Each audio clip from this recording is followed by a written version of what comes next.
Like many healthcare entrepreneurs, Daniel Kivatinos was a tech guy whose bad personal experience with the healthcare system led him to try to make things better. The founding of DrChrono a decade ago coincided with the birth of the iPad and the iPhone, and the company has been closely linked to Apple hardware ever since. In fact, Daniel is such a hardcore Apple guy that he recommends buying two Apple Watches so you can wear one while the other is charging. In this edition of the Health Biz podcast, Daniel charts the history of DrChrono and shares what's coming next with the Apple Watch, artificial intelligence, and more.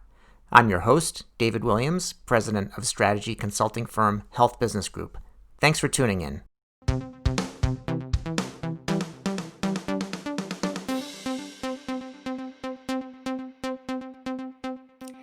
Daniel, welcome to the Health Biz podcast. Yeah, it's great to be on. Thank you for having me.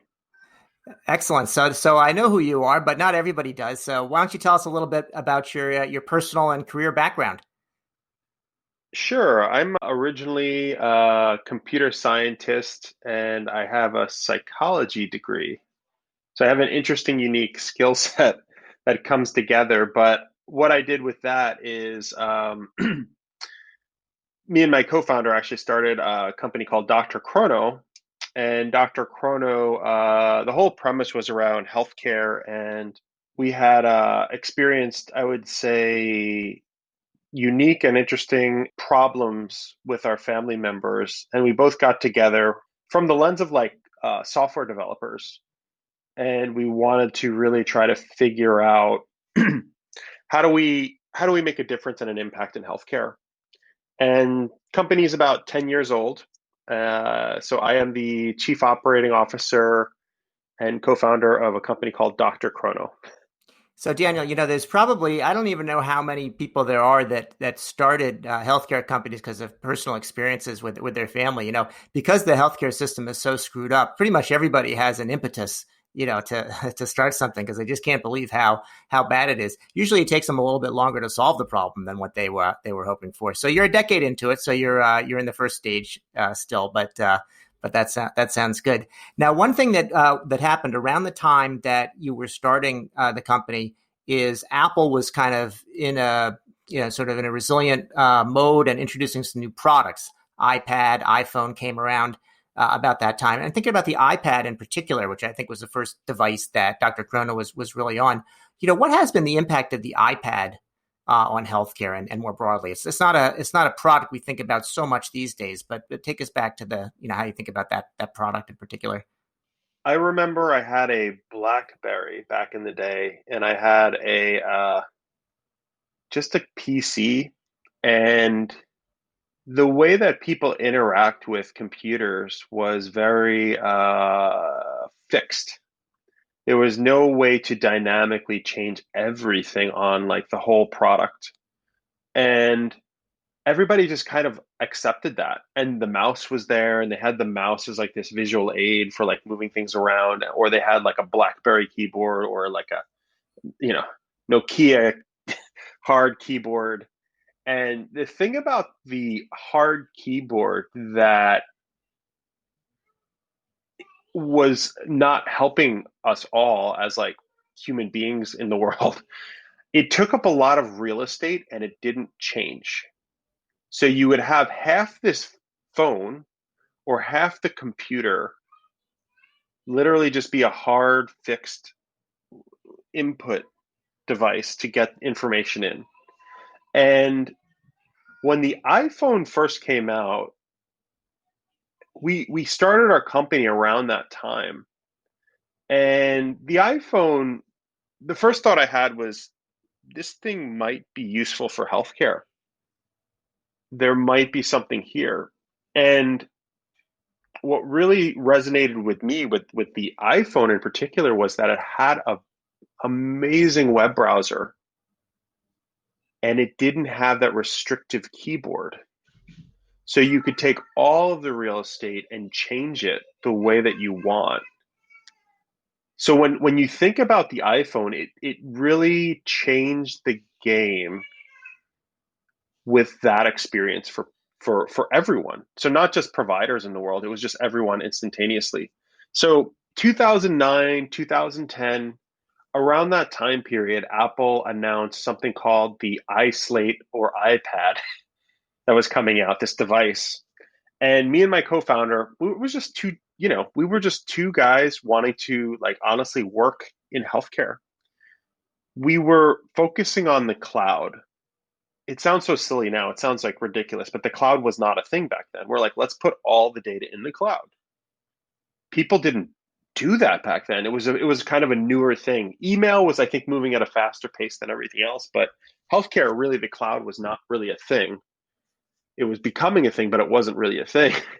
So we were building this software operating system for medical practice. That was like kind of the premise of the company is we want to become the operating system for a medical practice to do everything they need to do to see patients, get paid, order prescriptions. But we were building it all on the web, and we heard about the iPad, and I don't think anyone really understood what the iPad was when it first came out. I think what me and my co-founder understood was that it was a complete screen, removing the keyboard, and you have this device that you can consume data at a very fast rate and move around with it, unlike ever before. So we were looking at it saying, a physician, what do they do all day? They're moving around, going from room to room, seeing patient to patient. If we can figure out a way to have them interact with this device and get data in as fast as possible and get data out as fast as possible, there's been nothing like it. There were some older like PCs. Yeah, there was a tablet like the motion computing. They had one. Yeah, there were a few slates out there before, but it really it wasn't the same. It wasn't the same. And I saw how providers were struggling with that because they were really just like trying to hone in on like a button that really wasn't meant to be tapped. It was meant to be clicked. And that's another like mental shift that I think the world had to make was tap versus clicks. Yeah, As silly as it sounds, so like when you were working on those older devices, it was a click device. It was meant for a mouse. It was meant for a physical keyboard to be attached, but like they were kind of like hodgepodging it in a way that like, yes, this is a tablet now. Just deal with it the way that it is, but you probably need a keyboard and you probably you probably need a mouse, but have fun and try. yeah. It was interesting because around that time, physicians were kind of have computers imposed on them in a sense, and some people think that doctors are not into technology. Actually, they are, but they're not into lousy technology from administrators. And you still see when you go to the hospital, you have these computer on wheels, the cows. And around this time, I think, is when you started to see this phenomenon of BYOD, bring your own device. So a physician would get an iPad themselves. It could fit into the small ones. The mini could fit into their lab coat pocket. They had the iPhone, and they'd start to bring it in, and CIOs kind of had to deal with it. And I think what you picked up on at that time with DrChrono was that people were in their regular life were experiencing something that was easy to use. They were learning, they learned how to tap, they learned how to expand the screen with their fingers and so on. And then when they go to the office, they don't have that. So I think you kind of picked up on it at the same time. The physicians were kind of intuitively expecting it and seeing it in other parts of their life. Yeah, yeah, I completely agree with that. And I think this was Steve Jobs who had said this. He said, a stylus is one tap, a stylus. And that's what we were talking about with like the older devices. But you have 10 fingers. So you can interact in a way with a newer device like an iPad with those 10 fingers and have an experience unlike ever before. Like if I take today, if you look at the iPad itself, Apple has so many unique gestures on like how you can navigate the device, and they're always thinking about that it allows you to essentially create a mouse with like two fingers on the keyboard. You can take five fingers and swipe in, and it literally will move away every app, and then you have your home screen. You can side swipe with four fingers. They've created Siri. I mean, but even I guess reversing a little bit and backstepping, like back to that time when we started the company and the iPad came out, I think the device launched and the healthcare industry tends to move at a really slow pace. So everyone was super hesitant in healthcare. And a lot of people were not cloud based in healthcare. Dr. Chrono was a cloud based thing. We had API, that's an application programming language, which can interface with the iPad. You know who else was doing this? Netflix and Pandora. There were zero other electronic health records on the iPad when we launched. People were not sure what the device meant. We launched on day one of the iPad when it was like released to the public. And we do a lot of, I'd call it micro tests out there. Like, is this something that could work? We would work on the weekends, me and my co-founder, and we would hack together the iPad software before the actual hardware came out. We had our app ready. On the day of launch of the iPad, thousands of doctors started to flood in to ask for our product. And immediately I understood that doctors don't want to be restricted in the location that they're at with a computer on wheels. And you're going to need to use the cloud to pull data into a big screen, and the provider can do a lot of work very fast. And the challenge for Dr. Chrono as the device was released was how do we allow them to put as much data in and how do we allow them to consume as much data about a patient as fast as possible?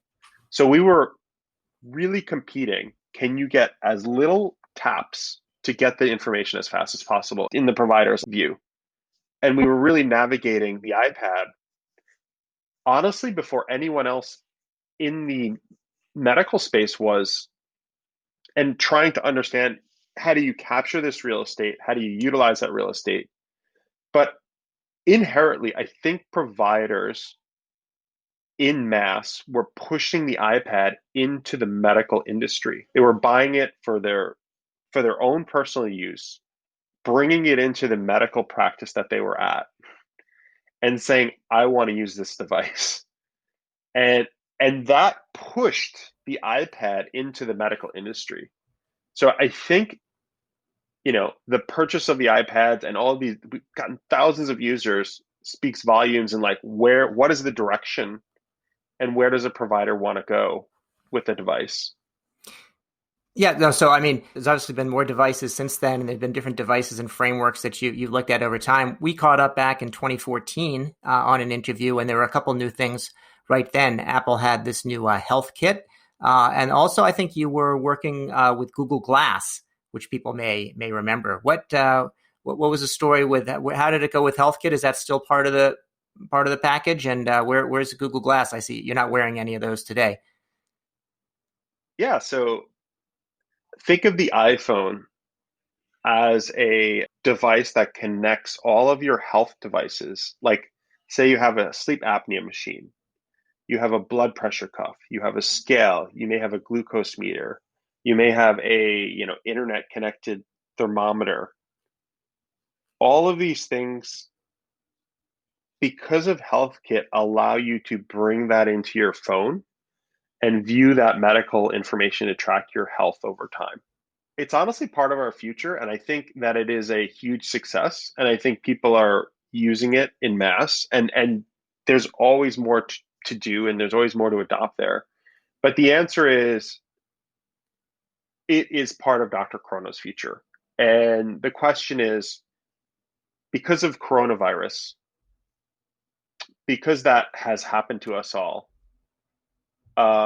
it kind of it actually pushes HealthKit forward, the coronavirus. And the reason why it pushes healthcare forward, the medical industry is embracing telehealth, telemedicine. Why is that happening? Doctors are getting the coronavirus, they can't see patients in person. Patients are getting coronavirus, they can't see the doctors in person.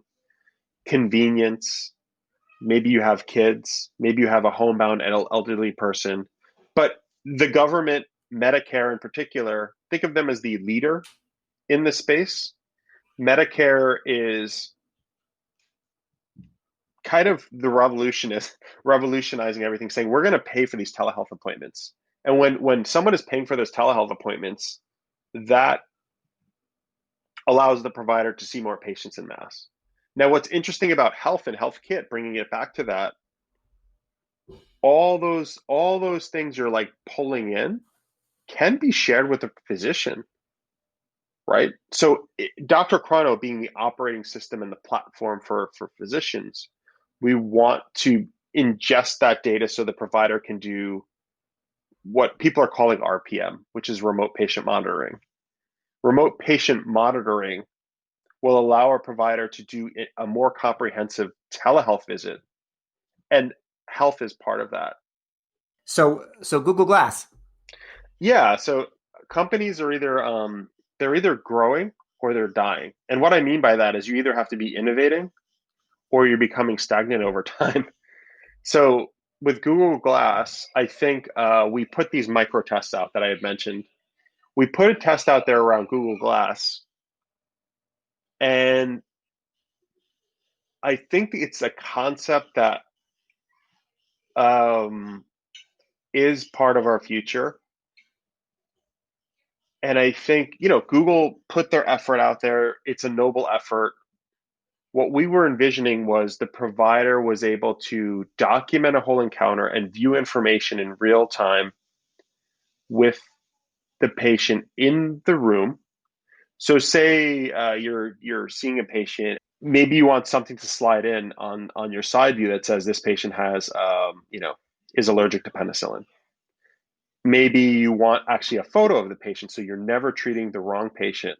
You know what patient you're supposed to see. You know that that patient is that patient. Um, so having that kind of overlay can really help a physician quite a bit. There's also real time, like say the physician can't be there, and you have like a physician's assistant or you have a nurse, and they're seeing the patient. You could also stream that information and say, "Hey, nurse, can you walk behind the patient to see how their back, how their back is?"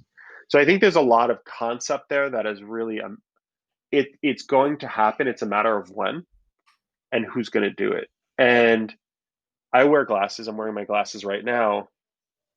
I personally would love to have information on my glasses if the technology was there. Now, is the technology there? The answer is if there's more investment, maybe.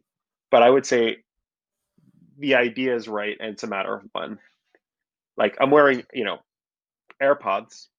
Yeah, those work. If I spoke about that, I don't know, 20 years ago, people would think I'm crazy. We're gonna take these two little pieces of plastic, white pieces of plastic, and I'm just gonna put them in my ears with no cord. You would think I'm Yeah, insane yeah, if I started yeah. to talk about that, and you. No, exactly. So what about the other thing that was coming out around the time that we last connected was the watch, and now we're up to number 6. And I guess the cynical part of me says, well, it's just smaller screen, shorter battery life, no camera, not all that useful. Is the watch useful? If so, how? I would say 100% yes. And one, I'll just give you one case where people might feel really comfortable with it. It has fall detection, Yep. and it has SOS. So God forbid you're in a car accident and your car's in a position where you can't open your door, you can SOS and try to get help. If you fall, it has fall detection. Now, is the device useful? 100% yes. And I think it's something that I'm wearing an Apple Watch right now. There's two, oh, okay, you have an Apple Watch on also. There's two parts to it. It's about accountability and health, Yep. and then the other is around wellness and like personal accountability. Because you're wearing an Apple Watch, I think you're a believer, and I think it's doing something for Well, you. it's boring if we both think it's great, and we'll just say, yeah, it's great. Next topic. So yes, but I want to hear why you think it's great, and I want to know whether I should get the 6 so I can see my oxygen saturation without having to put something on my finger. I think Apple Watch is here to stay, and I think it's only going to get better. And I think it's only going to be more of a asset for people's health and accountability. Now, what's silly is, people will go to they'll get a workout coach. How much is a workout coach? $60 an hour, $100 an hour, $50 an hour. Yeah. You have to drive to the gym. You have to get that coach to sit, work with you. You have to find the time with that coach. I think Apple Watch kind of flips things on its head and says, we're going to put the coach on your wrist, and we're going to remind you to stand up every hour, and we're going to remind you to go for a walk, and we're going to suggest you take a minute to breathe. You're getting a lot of these things all in a small device, and there's a huge benefit. I haven't really looked at the reports, but I'm sure there's reports on how Apple Watch is helping like people at home and in mass. But I think that the device is unique, and we coined the term wearable health record at DrChrono. So wearable health record, a patient and a provider can interact around a prescription on their wrist. So the provider can say, I want to refill a prescription. That's the sort of thing that's super interesting, because providers, their hands are always being used. Having them be able to look at their wrist for some information around the patient is a huge asset. So, Apple has I think one of the themes here is a lot of the Apple devices are pretty good, and Google and maybe Amazon struggle with some of their devices. There is kind of an interesting new device from Amazon, this Halo, which is different watch because it doesn't even have a screen on it. How do you think about that? I think, with Apple Watch, they're always trying to figure out how to optimize battery life. Just going back to Apple Watch a second, there is a unique feature. If you have two Apple Watches, you can rotate. Do you have two Apple Watches, or? I have my wife's. She would maybe not notice if I take it, but I only have one. Got it. If you have two Apple Watches, you can actually rotate and keep an Apple Watch on 24 hours a day. Now, why would you do that? To track your sleep. Yeah. But the great thing about an Apple Watch is the screen. But the downfall of the Apple Watch is the screen. Meaning you get so much battery life in 24 hours, if that, depending on how you're using it. But Yeah.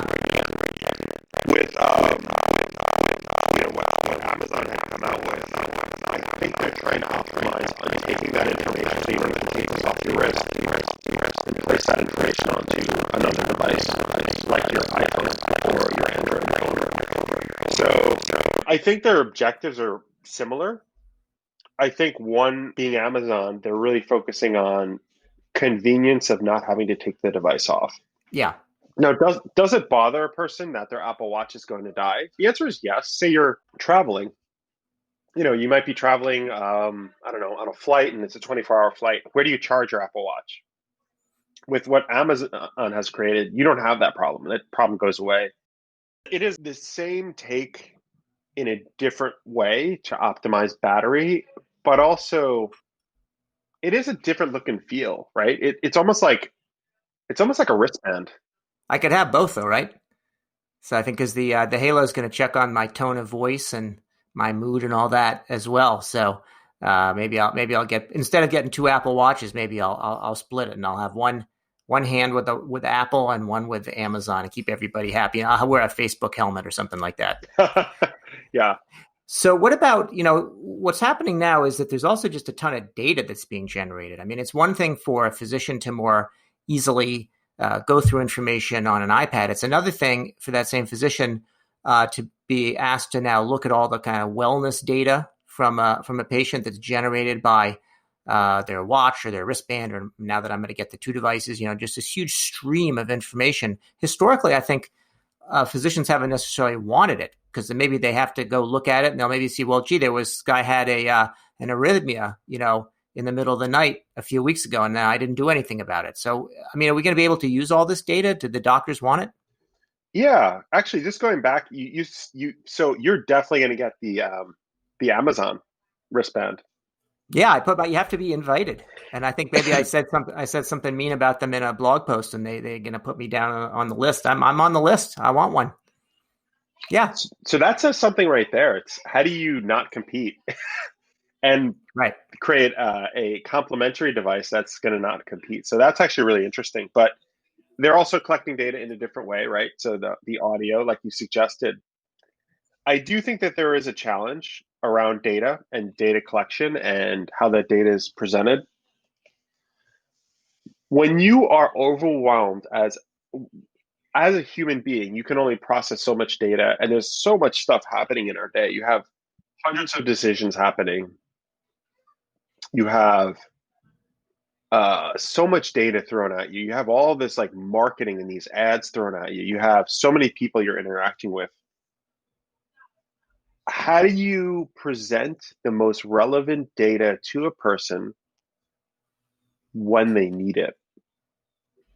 And I think that's a challenge in healthcare where if you take someone's medical record and their medical billing data and all of this data and you put it in front of a physician and it's piles, just information overload, how is the physician going to know what is most important? Now, in the past, you used to just take that big binder and you'd kind of just pass it to the provider, and the provider would have to like furiously look through it before they see the patient.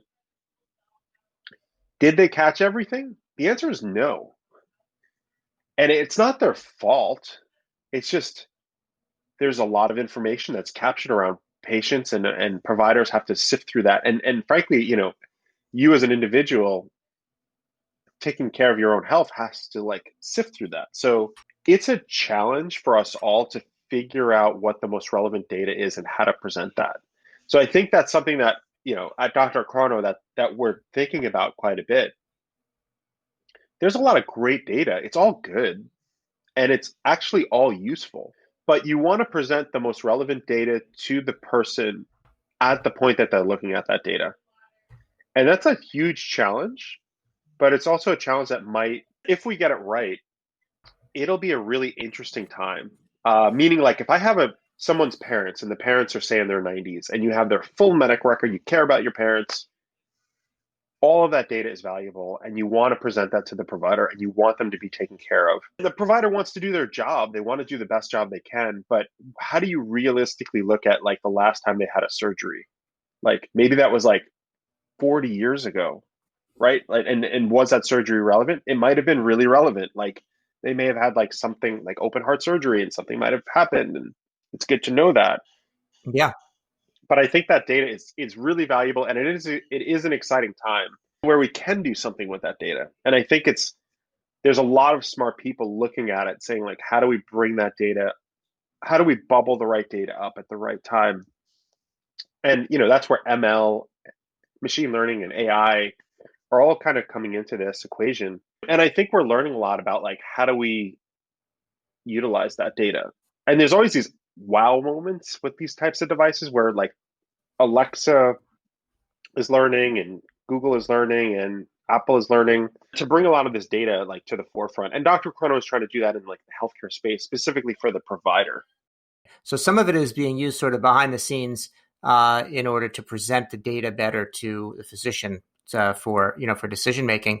I think you've got something else called Nimbler, which I think it's pronounced that way. It's kind of like Tumblr, I guess. It also left off the last year before the R, and it's for the patient. I mean, when I see something like that, it looked very promising in a way, but on the other hand, I know like when I try to call up the customer service or something like that, or I'm on the computer with a bot, my first thought is just like, get away from me. I don't like this thing. It's annoying. So are we there yet as it relates to Nimbler specifically? So Nimbler is a partner of DrChrono's. And what Nimbler is an app that you can connect into DrChrono, our platform. And we're booking, I don't know, 400,000 appointments per week. Easy. How many of those appointments are canceled? Let's assume, I don't know, 20% Yeah. because the patient can't come in. Providers' time is valuable and they have to hire a staff member, and the staff member has to literally like find out if they can fill that appointment. Now, a Nimbler, if a patient needs an appointment right away, can instantly start to chat with AI. The patient can start to chat with AI. And it's not really a hard problem to find an open appointment slot. Yeah. What Nimbler is trying to do is say, hey, when would you like to come in? The patient says, and immediately. If Nimbler in DrChrono's sees a open appointment slot from a canceled appointment, it will just grab that slot for that patient and say, we'll bring you in at 2 p.m. today. So you're saving the staff member's time, you're saving the physician's time by booking the appointment.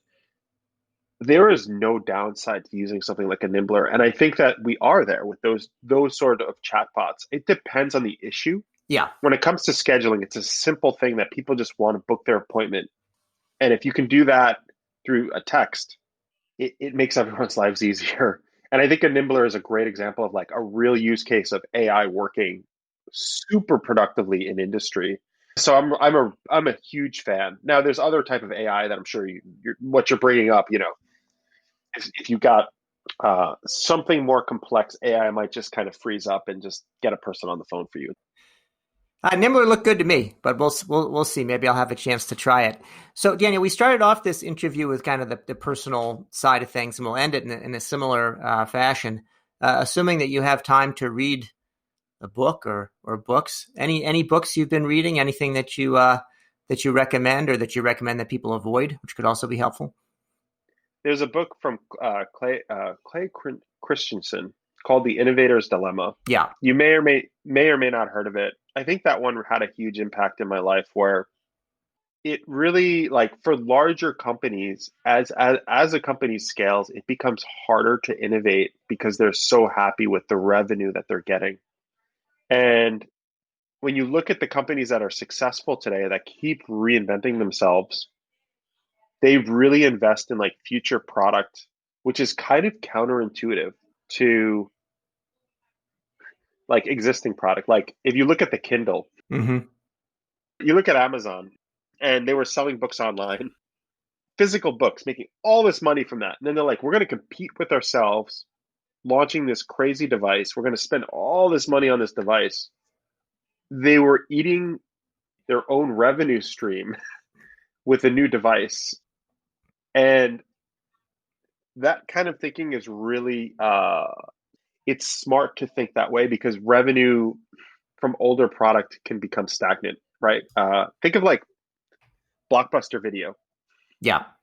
Blockbuster Video, their revenue stream was like you go into a physical store. It was a fun store. Yeah. It was great. It was a lot of fun going there. You'd go into like a physical store, you'd go pick out a video on DVD or VHS, whatever they had. They had all this stuff in there, and you'd go in there and you'd drive home. They weren't eating their own revenue stream by putting it online. And I think companies like a Netflix, they've kind of what I like about Netflix is they are trying to always reinvent themselves. When they said that they were going to create all this content, I'm like, what are they doing? They're doing something so different and they're putting this big bet out there. They're kind of competing, but they're kind of figuring out ways to like change their company as they go along. I think that's really noble.